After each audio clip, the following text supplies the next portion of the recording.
প্রতিদিন আমাদের অনেক জীবাণুর সাথে লড়াই করতে হয়। বেশিরভাগ জীবাণুর সাথে লড়াইয়ের সহজ এবং শক্তিশালী হাতিয়ার হচ্ছে বারবার সাবান দিয়ে হাত ধোয়া। আসুন দেখে নেই হাত ধোয়ার সঠিক নিয়ম। প্রতিবার হাত ধোয়ার সময় অন্তত 20 সেকেন্ড ধরে নিয়ম অনুযায়ী হাত ধুতে হবে। পানি দিয়ে হাত প্রথমে ভিজিয়ে নিব। হাতের তালুতে সাবান দিয়ে 2 হাতের তালু খুব ভালো করে ঘষবো। এরপর আমরা এক হাতের তালু দিয়ে অপর হাতের পেছন দিক ও আঙ্গুলের ফাঁকে ফাঁকে খুব ভালো করে ঘষবো। এরপর 2 হাত মুঠো করে খুব ভালো করে ঘষবো। এখন বৃদ্ধাঙ্গুলের পালা। আমরা এক হাতের বৃদ্ধাঙ্গুল অপর হাত দিয়ে মুঠো করে ঘষে ঘষে ধুবো।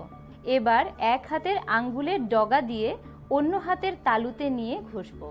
এরপর কবজি ঘষে পানি দিয়ে ভালো করে হাত ধুয়ে হাত বাতাসে পুরোপুরি শুকিয়ে ফেলবো।